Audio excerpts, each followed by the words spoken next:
APT Studios, September 2012. Clyde Hopkins talking about his paintings. Clyde, could you take us through the process of making, referring to that painting, starting with a blank canvas, if you would? Okay. With paintings of this size, which, as you can see, are very small, something like 25 by 30 centimetres, that sort of size, I tend to work on them with the canvas stretched over the wooden stretcher bars.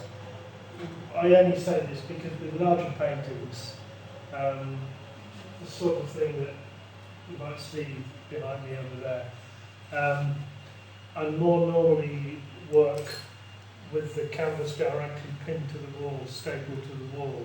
I particularly like, when working on that sort of scale, the idea of there being quite a hard surface behind, so there's some sort of resistance if I'm doing my rather spidery bits of tentative drawing in charcoal. You can get rid of charcoal fairly easily when you can't with pencil or with terps and paint. Anyway, I also quite like the idea of these things being really stretched up when they're working on, because they feel rather more like objects, like little portable objects that one can carry around. I like that quality to them. With this, as will be obvious, I put an Indian yellow ground all over the painting. I've done that with quite a lot of work over the past, I suppose, 5 or 6 years. I particularly like using some transparent, fairly luminous types of colour in the painting. And the Indian yellow, which is meant to come from cows, I believe, walking around in a circle at a well, having been fed on a diet of mangoes, which makes the stuff that comes out of their backsides particularly golden, which I think is then dried.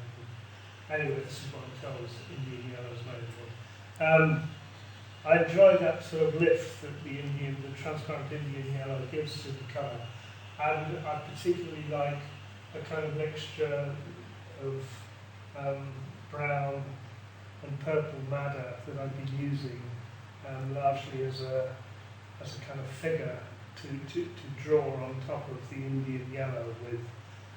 Sometimes I only have the Indian yellow ground existing where the brown madder isn't, if you follow me. So it's like the early stages of painting is perhaps just 2 colours, Indian yellow and this darker brown madder. From that sort of stage, which I see as almost like a sort of a skeleton for the painting, which I can sort of hang or stretch shapes, areas that I'm then going to work into. And I then like to introduce a sort of restricted range of colour into these. I suppose as the months go by, I have various kind of palettes in that I feel that there's a particular sage green that I want to use, along with a sort of rather shrinking pink or a particularly unpleasant sort of mossy green. Anyway, I have these. I think I try to find quite associative colour.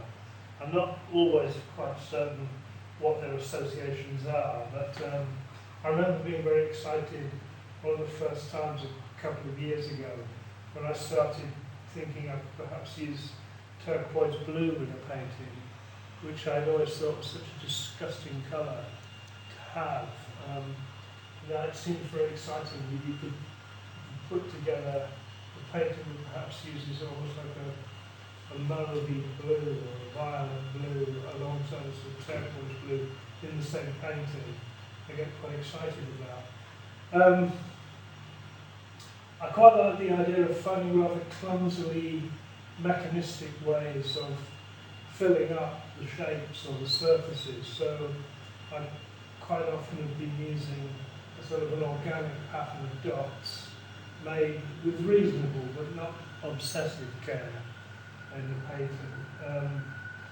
And areas like this, these sort of kidney shapes, which look a bit like, I think, notions of design that French lighter manufacturers had in 1956 or perhaps in 1961. I like the idea of working this on top of this dark madder colour here, where I've just made little platelets, as it were, of the turquoise blue, leaving small lines between each one of them. So various parts of the surface begin to have something that looks as though it might have something to do with organic shapes, or perhaps skin or covering of some sort. I like the idea of working back into wet paint with the other end of the brush, which I think I was saying to Paul before. I was very pleased at an exhibition I had a couple of years ago when a guide was looking at the work of his wife and was overcome with pleasurable excitement. But I told him that I just turn the brush around and use the sharp end to draw through the wet paint. And he seemed to think that was a marvellous idea. I didn't really like to tell him that. I just pinched the idea from Matisse or Picasso, or indeed much older craftsmen than either of those two.